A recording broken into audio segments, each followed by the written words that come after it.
The Lehigh Valley Zoo has red pandas, y'all! Woo!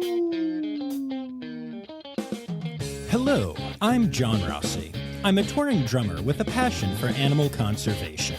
When I'm on the road, I spend as much time as possible visiting zoos, aquariums, and conservation organizations.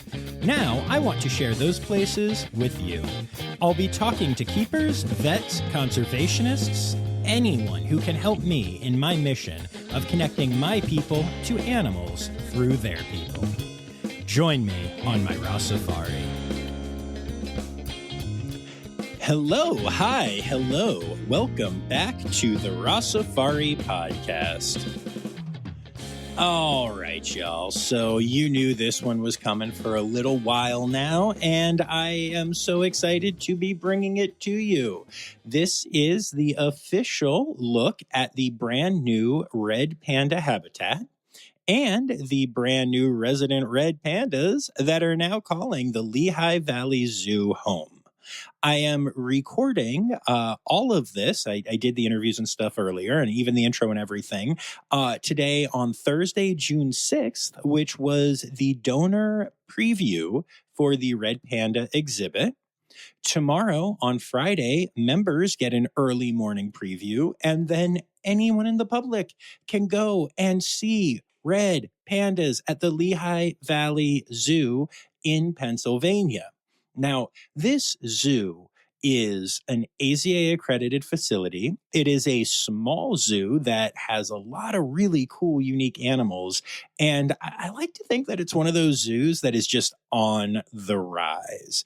And actually, one person I spoke to today was talking about the fact that, this is a very exciting time for small zoos right now. There are a lot of really good small zoos making a lot of huge strides and growing in amazing ways and bringing in new keystone species and upping their education work and just all of the things that we love so much. And Lehigh Valley Zoo is one of those zoos.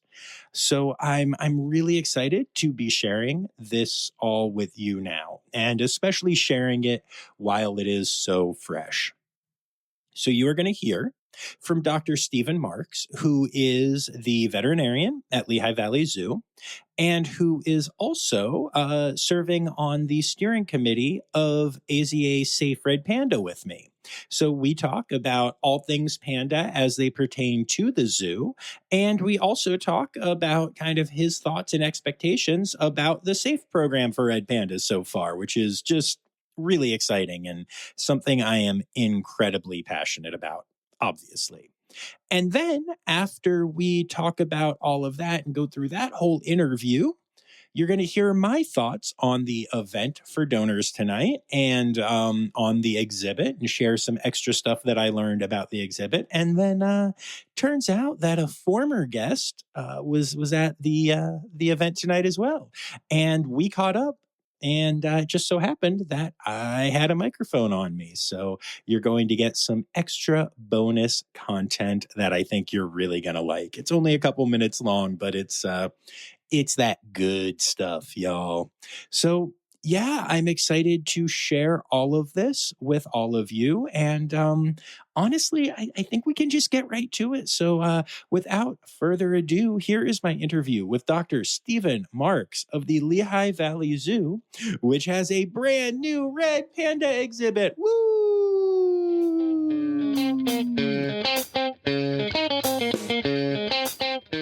All right, so let's start off by you telling me who you are, where we are, and what you do here. Well, my name is Stephen Marks. I'm the veterinarian at the Lehigh Valley Zoo. Yeah. And we are here today for a very specific reason, which is? Well, we've got an exciting new exhibit. It's the red pandas. Woo! I've been very excited about this, and I'm guessing you might have been as well. Oh, you bet. You bet. They're definitely on my top 10 animal list. Nice. So I want to talk about all things red panda and the zoo here, but I'd like to start off with a little bit of a background about the person I'm talking to. So what made you interested in veterinary medicine, in zoo medicine? Did you always want to work with animals? Tell me your story. Yeah, I think even growing up, I loved the James Herriot series, All Creatures Great and Small. Yes. And that definitely got my, kind of directed my career early in life, wanting to be a veterinarian. And I love all kinds of species. I enjoy the large animal and the small animal. And so I'm really an all creatures great and small kind of guy because I just find them all just fascinating. And every time someone asks me, what's your very favorite animal? I said, I don't really have a favorite because they're each unique in their own way, whether it be a hummingbird or whether it be a rhino or whether it be a red panda. Yeah. They're just beautiful. So that kind of got me started in my veterinary career, and went through undergrad, applied to the University of Florida, and got into vet school. So I was pretty excited about that. Then when I got out of vet school, I'm sitting there at graduation and I'm thinking, well, now what? It's like all my life and the past 8 years in college have been focused on just becoming a veterinarian. But I found I did about 3 different exotics rotations my senior year, and I did a preceptorship at the Miami Metro Zoo, and that was definitely my passion. And I remember everyone telling me, "Oh, you'll never get into vet school. It's so hard to get into vet school." And I did. And then I heard the same thing about becoming a zoo vet. Everyone's like, "Oh, you'll never be able to do that. There's only like a few jobs out there, and they're so competitive." But if you follow your dreams, it'll take you there. You just have to persevere. Nice. And so that got me into the zoo field. And I started out in mixed animal practice as a veterinarian, got some experience in small animal and large animal.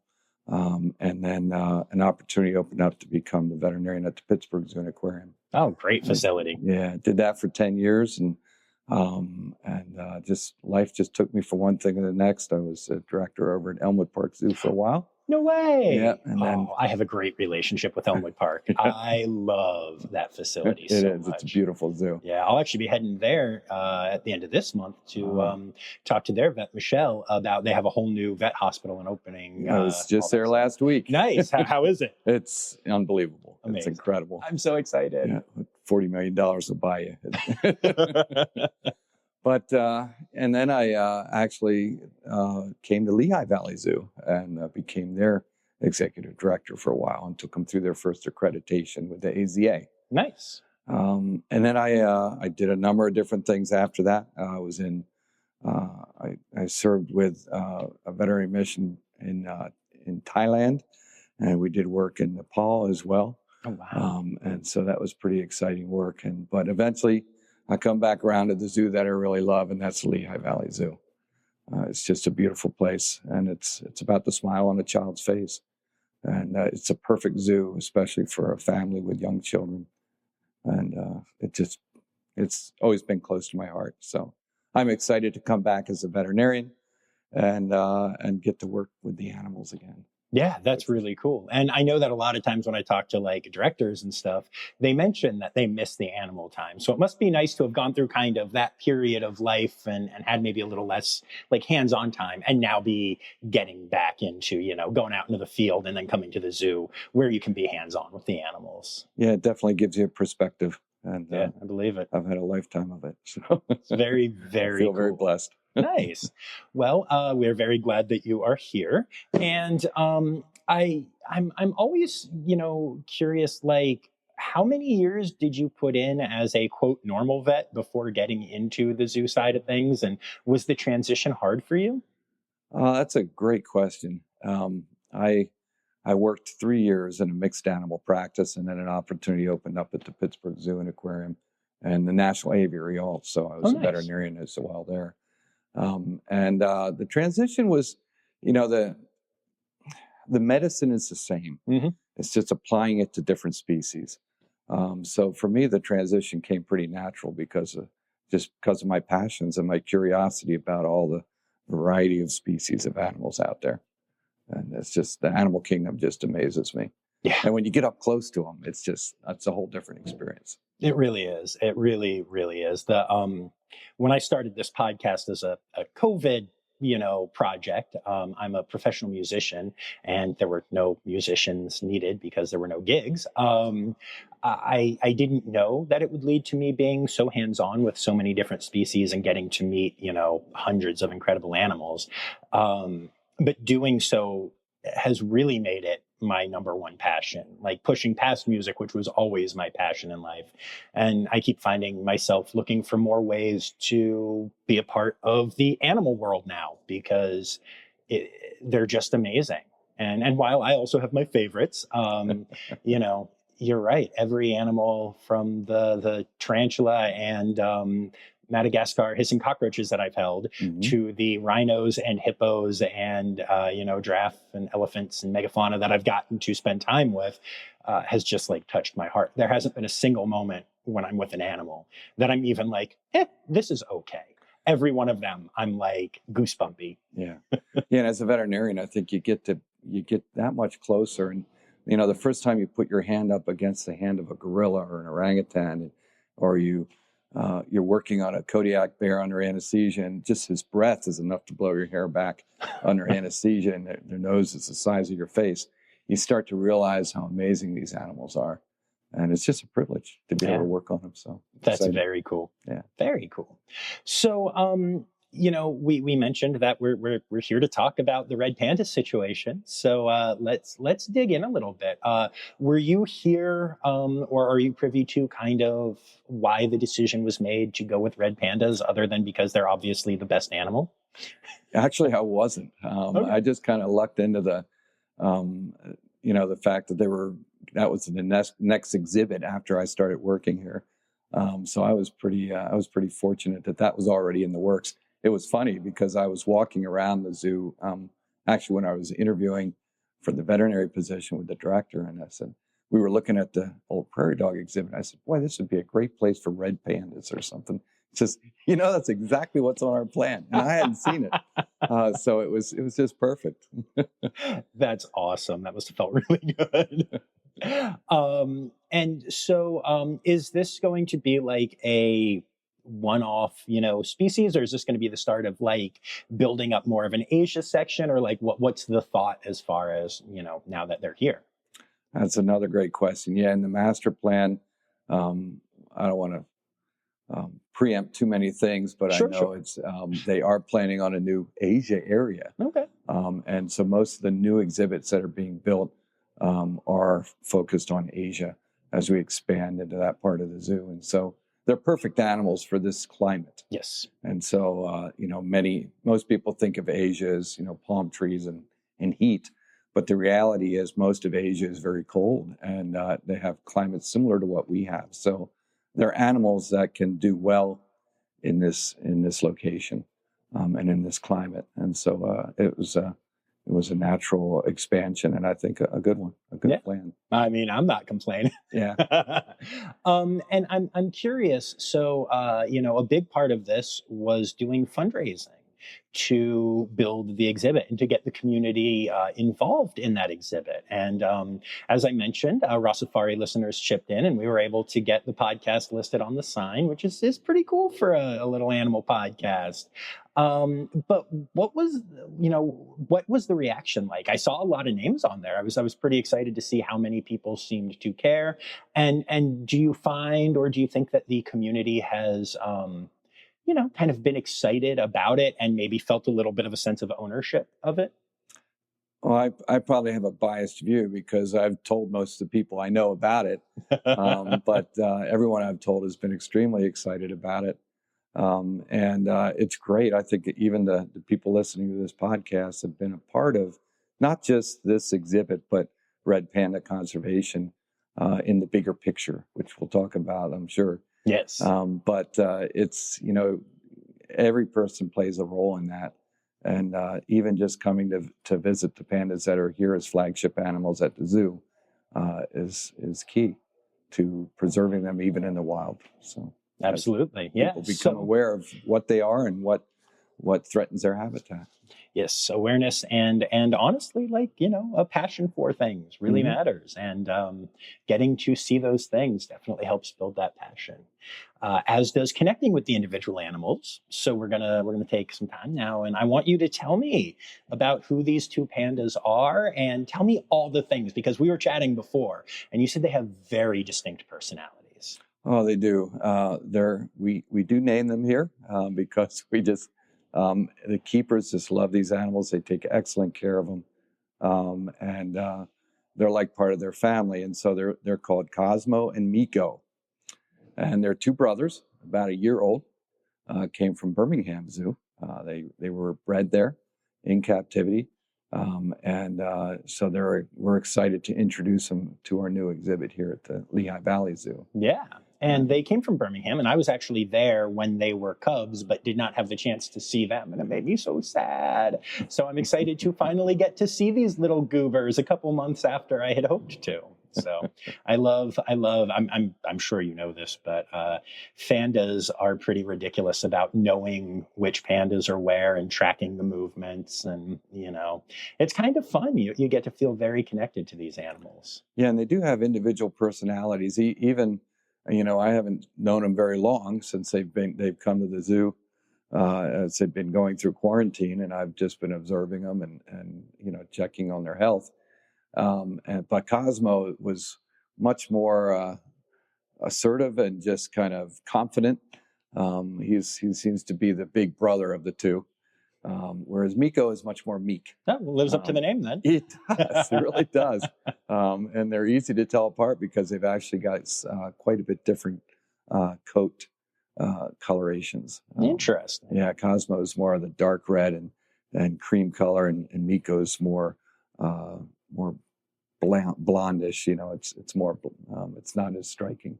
Interesting. They're both really beautiful animals. Very cool. Are they Styani or Fulgens? They're Fulgens. Okay. Cool. That's interesting. You don't usually see a ton of like dark red in the Fulgens, is what I have found. So that's cool. Yeah. Interesting that you'd have such variety with brothers too, but that's awesome.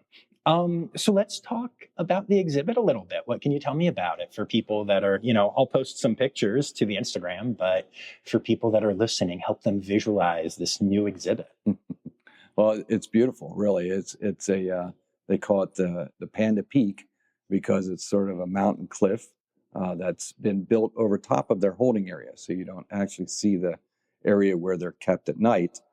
We bring them in to keep them safe and to feed them. Most often, but they all eat out on exhibits as well. But it looks like a mountain scene with a large, like a limb log structure in the center and glass viewing from several different angles. And it's a great exhibit for the animals too. Lots of areas where they can climb, feel safe, shelter from the weather and that sort of thing when they're out on exhibit. So it's a very naturalistic sort of landscape immersion exhibit and very modern. So I'm pretty excited about it. I can't wait to see the pandas in there. Yeah, I know. They go on exhibit today as we're recording this on Thursday, and about 2.5 hours from now is the preview for the donors and stuff. And so I will be back here and cheering on and seeing them. It was interesting. It was fun, but weirdly, I don't know, weird going to, like, when we first got here, you and I went and looked at the exhibit at my request. I wanted to see it. And it was like, it's beautiful. It's like you said, it's great. And it's all set up and there's bamboo ready for them. And knowing they haven't been out there yet, I'm kind of like, give me the pandas. There's a lot of planning goes into it. Not just the veterinary end of things, but also the animal husbandry end. And we have to ship the bamboo in ahead of time and make sure that everything's prepared for them so that they're happy in their new home. Yeah. And so with the keeper staff having had, time with them for a little while now, I'm curious how they feel about them and how the relationship building is going. Well, some of the keepers have had the opportunity to work with them, but because they've been going through quarantine, it's a pretty limited number of keepers that have had the chance to do that. But they're just as excited. They've been waiting for this for quite a while. As the SSP has decided which pandas we were going to get. So. Yeah, very cool. Did you have to call up Sarah Glass and be like, look, you better send us some good ones? I didn't, but the curators worked that out. The vet stays out of that one. Fair. See, I thought you might use your connections though, because we can talk about this a little bit now, but part of having animals in a zoo is obviously saving them and taking care of them in the wild. And you and I and Sarah Glass are all on the new Safe Red Panda steering committee. And so I know that that's actually, we saw each other a couple weeks ago on the first meeting on Zoom. And pretty sure that's what got me through the red tape to get this interview today. So thank you for that. But can you tell me about that a little bit and talk about SAFE and what you're hoping to see from that? Sure. Yeah, there's the AZA just loves their acronyms. Yes. They have what's called species survival plans, which kind of helps regulate and optimize breeding within zoos. But the SAFE program is also another AZA program, of which Lehigh Valley Zoo is a member of. Yes. And they're involved in SAFE, saving animals from extinction. In other words, XI2 in the wild conservation. And you might say, well, what does, these two pandas in a zoo have to do with saving red pandas in the wild? Well, a lot of things, even this podcast, making awareness of the things that are affecting them in the wild, deforestation and the pressures that are facing red pandas in the wild, as well as One Health issues that may come up. This is kind of where the veterinarian comes in. And One Health meaning both human and animal and where they interact. And you always have to, if you want to preserve red pandas in the wild, you have to think about the people as well. It's a human-animal interface. But zoos collaboratively are a very powerful organization because they have a huge number of visitors. And so they can have a huge impact on awareness as well as help to raise funds for conservation in the wild. So when you come to the zoo and you see that cute little stuffed red panda cushy thing in the gift shop, and you buy one for your little Joey, it's some of that money can go toward things like the SAFE Committee, which then works with the Red Panda Network to help support conservation efforts in the wild as well. And so collaboratively, zoos can have a huge impact on preserving the species in the wild. And that's what the SAFE program is all about. It's about collaboration amongst zoos that currently house red pandas or are involved in their conservation efforts. Yep, absolutely. And I find it fascinating how many different people with different levels of experience and like different, for lack of a better word, angles it needs to take. Like you and I are sitting on the same committee right now, same steering committee, but you are a veterinarian and have all this experience doing veterinary work and stuff in the wild. And I'm not that, but I'm really good at social media and bringing awareness to, people on Instagram and TikTok and all that stuff. And both are important. And it's good to remember that sometimes, because honestly, I felt all kinds of imposter syndrome at the beginning of that meeting when everyone was saying what they do. And, I'm a veterinarian. I've worked with red pandas for 30 years. And I'm like, I host a podcast and play around on Instagram. But, in the end, it is important, and it's all important. All important, yes. Yeah. And that's a collaborative effort. And it just, it's like an exponential curve. The more people you get from different walks of life working together for a common goal, the more impact it has. And that's what the SAFE Committee does. It brings collaborative efforts together to really help make an impact. And it's exciting that they work so closely with the Red Panda Network in Nepal. Nepal has done, it's really, of all the countries which red pandas are native to, Nepal has really spearheaded the conservation effort. So that's been really good. Yeah. To have boots on the ground and input and buy-in from the people that live there. Very important. Yeah, absolutely. I think Red Panda Network has done a great job with that. And I know, I volunteer for them as well. And I know other people with the SAFE program are very involved with Red Panda Network. And I'm not surprised, but I'm really glad to see that it's like a spirit of collaboration, because I have done episodes about different conservation organizations that it becomes a spirit of competition. And unfortunately, the very people trying to save species can really cause a lot of damage to the species. The main program in Panama that's working on saving golden frogs right now, there was this huge rift, and some people left it and set the program back years. And I get it. We're all human. We all have our things, but I love seeing the collaborative effort here and knowing the people involved on both sides. I'm not surprised, but it's still nice to see. Yeah. Yeah, me too. Yeah. I agree. Absolutely. So is there anything else that you want to share about all of the panda stuff going on at the zoo right now? Oh, well, we have our donor opening tonight, and then there is a membership opening. They get the first look at our pandas at 9 o'clock tomorrow morning. Nice. Before the zoo opens up to the general public at 10. But it doesn't matter when you come throughout the day. It's going to be a great day. We're hoping for great weather. I mean, we got it today. Can't control I was worried when I woke up. I was worried when I woke up. Yeah, I think it's going to be okay. But we're pretty excited. And, zoos can do so much, contribute so much through the general public, not just awareness but also supporting conservation in the wild, because conservation, it's an aesthetic that's really only appreciated on a full stomach. And I've been to Nepal. A lot of families struggle just to feed themselves, and they cut firewood because that's the only way to heat their homes. We take a lot for granted here in the U.S. But the funds that are raised here can make a huge difference and impact on helping not just the pandas, but also the people that share that habitat. So I think the SAFE program is phenomenal, and it's exciting to be part of it. Very cool. Very cool. Before I let you go, I want to hear about some of the other stuff going on at the zoo. So, we were here maybe a year and a half ago or so, and I got to spend some time with Meeko the raccoon, which was unbelievably fun. What a goober.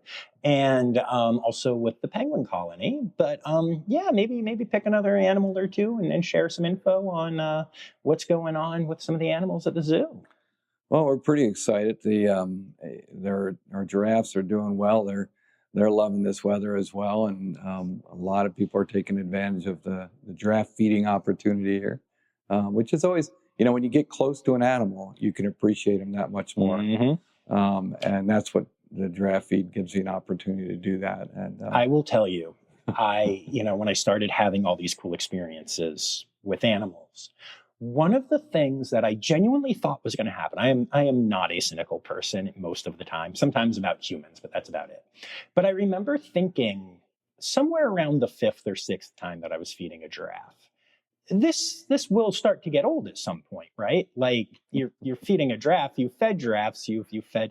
Now I'm dozens and dozens of feeds in. And every time it's magical. It's so amazing to get to spend time with giraffes. And when Elmwood Park reopened after COVID, I was one of the people invited, along with my wife, to kind of reacclimate their giraffes to giraffe feedings, And I was given so much lettuce because there were just a few of us, and we needed to see, make sure they would spend the time and come over. And I probably spent 20 minutes feeding their giraffes. It never got old, huh? Not only did it never get old, but the next time I went to the zoo, I went and bought more and fed more to those same giraffes. It is so much fun. And I remember our good friend Nikki Boyd, who's also on, Safe Red Panda, when I was in San Diego with my wife, was like, hey, do you want to come and feed the giraffes? And again, we had gone behind the scenes with honey badgers. It was this rare, cool experience most people will never get to have. And we're both like, yes, we do. And it was so amazing. And I love that you're able to provide that sense of awe to the public, in general. It's amazing. Well, before we started this, you asked about the grossest experience I've ever had in the zoo. It's time now, don't you know? We've come to the end of the show, but there's one tale left to go. You're gonna laugh and say, oh no. It's time for the Rossifari poop story. Well, this is when I started at Pittsburgh Zoo. My wife was working. She had just got a new job at a pharmaceutical company and nearby, and her boss wanted to see the gorillas. And I said, well, okay, I'll take you in to see the gorillas. I got the okay to do that. And so I took her boss in, and the silverback was there behind the cage. And I said, whatever you do, don't stare the silverback in the face, because he doesn't like that. He's going to get upset. They see that as a threat. So anyway, I take him in the back, and what's he do? He's just so in awe about this giant gorilla in front of him. He just stares him down, and the gorilla got all upset. He picked up a big wad of feces. It hit the cage front, it spread into 100 pieces and covered us completely. Oh no. But I thought, oh my, I just got my wife fired from her new job, but no, her boss thought it was pretty cool. And he says he took it to the dry cleaner. Never guess what's all over my suit. But yeah, it was pretty gross, because gorillas have an odor to them. Yeah, they do. Yeah. Oh my gosh. That's absolutely incredible. Awesome. Is there anything else that you wanted to share or talk about or anything? No, just come visit us here at the Lehigh Valley Zoo. Sounds Do good. your part for the red panda. Woo. Thank you so much for the time. You're welcome.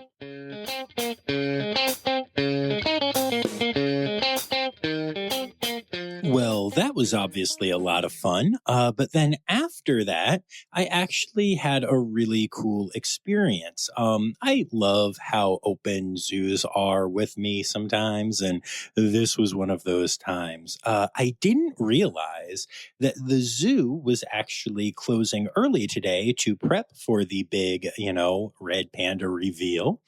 And so when I finished the interview with Dr. Steve, the zoo was already closed, but I didn't know that.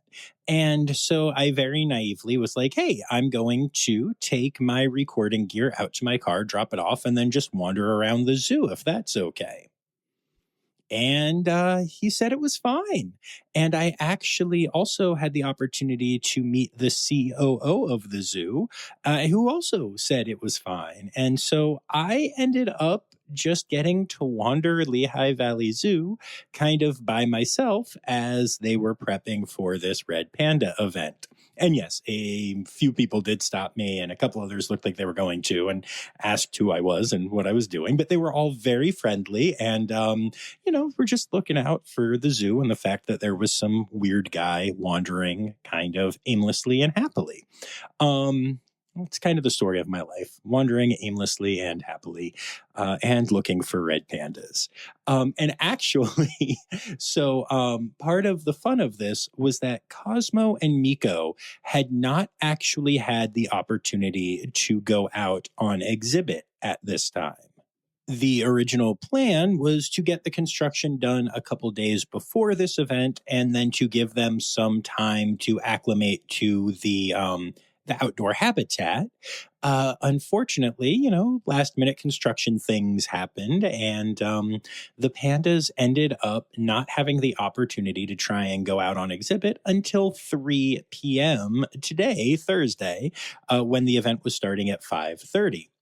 And so as I was wandering the zoo, I wandered towards the panda exhibit, and there were a whole bunch of staff members of the Lehigh Valley Zoo and some interns as well, sitting around hoping to see the pandas come out and hoping to maybe coax them out on exhibit. And they did not seem super interested in coming out at first. And so as it happened, the interns and the staff had to go do interny and staff things. And I was hanging out with just a couple of people from the zoo, and we were chatting and having a grand old time. I cannot stress enough how awesome everyone at this zoo was to me. It was really, really sweet. But as we were hanging out, the last few staff members kind of decided to go back and maybe check on holding or something like that. And thus I was standing completely alone at the exhibit when Meeko, the meek one, the one who normally does not do anything like this, decided that he was going to come outside. And he ran outside, and I was the first and only person in that moment to see a red panda at the red panda habitat of the Lehigh Valley Zoo. I was so tickled. And of course, I immediately called, the other people over. But Meeko basically ran back inside immediately and then ran out again and stared at me and then ran back inside. And it was really cute. And I hung out for a while longer, but I did not get to see any more panda at that time. But it's one of those little things that will always mean something to me, that I got to have that experience. It's just so cool. And then after that, I decided to head out and grab a little bit of food. And I came back for the official ribbon cutting ceremony and going to actually see the pandas on their exhibit. And it was an awesome event. Y'all, the community was fired up for this experience. They were out in force, and they were there to see these pandas and celebrate them and celebrate the zoo. And keep in mind, this was just for donors to the exhibit. So, I was shocked at how many people were there and how big of a deal this event was. I did want to point out that I actually saw a large contingency from Elmwood Park Zoo, and it was awesome to catch up with that team. I love it there so much, and they were very excited to see me, and we spent some time catching up. And I have the feeling I will be there soon, talking about that vet hospital that I mentioned in the interview there. And it was such a good time. And the pandas were being adorable and cuddling and just, y'all, if you get a chance to go to the Lehigh Valley Zoo and check this exhibit out, I cannot stress enough that you need to do this. It is so cool. The main holding building is covered by foam rock work that the pandas can climb on and stuff. As a matter of fact, they even installed these two reflective heat things so that if the pandas want to get warmth in the winter, they can go to certain rocks and sit under these little things and be warmer than they would be otherwise, which is incredible. The exhibit itself is awesome, very naturalistic, some really cool climby places, which the pandas were already their very first night on exhibit taking advantage of. I just loved it. And then I loved seeing a face that I had not seen in a minute. Because, y'all, I ran into Dani. The Dani I'm referring to, of course, is Dani DiMarco, who you heard on 2 episodes previously from Lehigh Valley Zoo. One of which was all about penguins, and one of which was about Meeko the raccoon. And I don't know why in my interview I said raccoon. It's a raccoon. But anyway, I digress. It was so good to see Dani, and I spent so much time hanging out with her and listening to her, being an educator and educating people, and her passion is just so incredible. And I was actually smart enough, I'm usually really bad at this, but I was actually smart enough to remember that I had a microphone in my pocket. And so here is Dani on her thoughts on the evening. So I am here wandering the Red Panda donor event at Lehigh Valley Zoo. And who do I run into but Dani, who has done a couple episodes on the podcast. So hi, Dani. Hello, everyone. Hi. How are you? I'm doing good. I'm so happy to be at the Red Panda event because I think the last time I talked to you guys was with our trash panda Meeko. So now we have the Red Panda Meeko and we have our trash panda raccoon Meeko as well. Yeah, why are there so many Meekos at this zoo? I don't know. I wish I would help if we didn't have a bunch of Meekos. It would help us kind of interact with their guests a little bit better and have a little bit more clarity, but that's okay.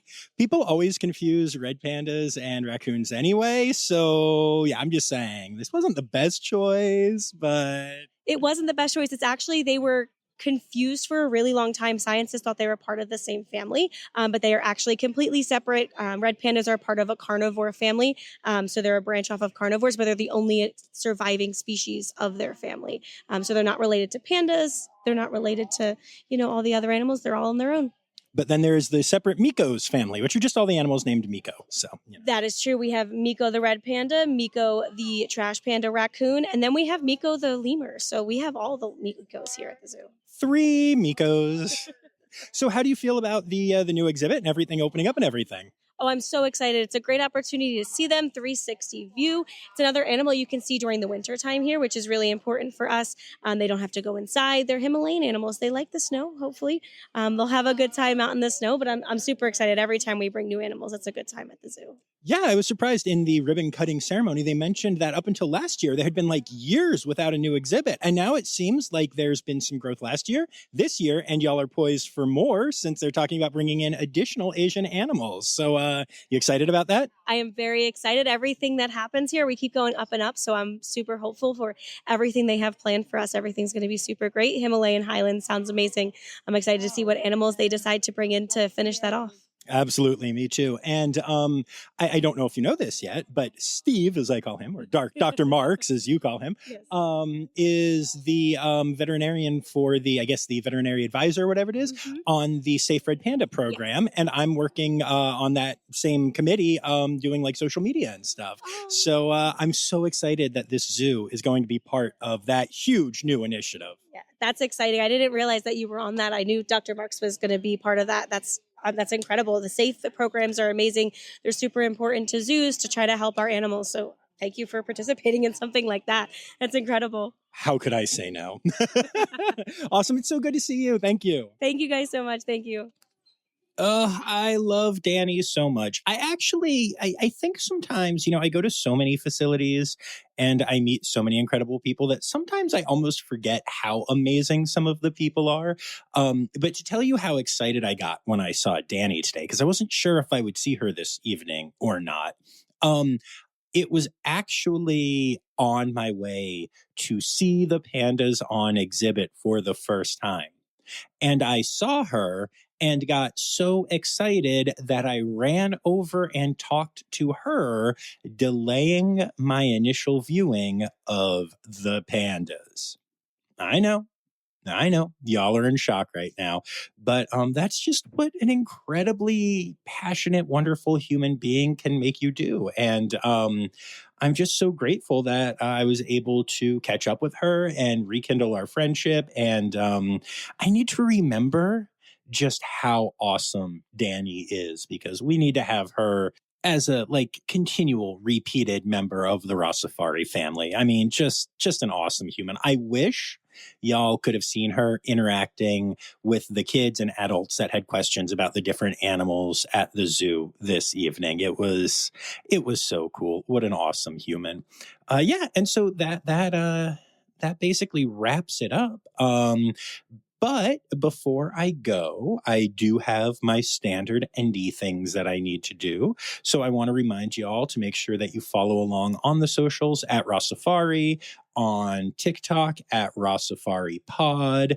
And of course, you can also support the pod for as little as $3 a month by going to patreon.com/Rossifari. And I'll take a moment here to thank all of my donors, especially Emily Poche, who I got to meet at the Lehigh Valley Zoo this evening, and also my Red Panda level patrons, Dr. Laura Schenk, Dr. Stephen Williamson, Barbara Bennett, and Jenny Owens. And remember, friends, the word credits backwards is Steiderk. The Rossifari podcast is produced, hosted, and engineered by John Rossi. Editing and fact-checking by John and Dr. Zoe Rossi. Our theme song is Sevens by Nathan Burke, performed by Nathan and John. Interrupting John theme and additional voices by Taylor Isaac Gray. You can reach John directly on Instagram and Facebook at Rossifari, or by email at rossifaripod@gmail.com. Rossifari is part of the Daydreamer Media Network. Now, stop listening to me and go visit a zoo.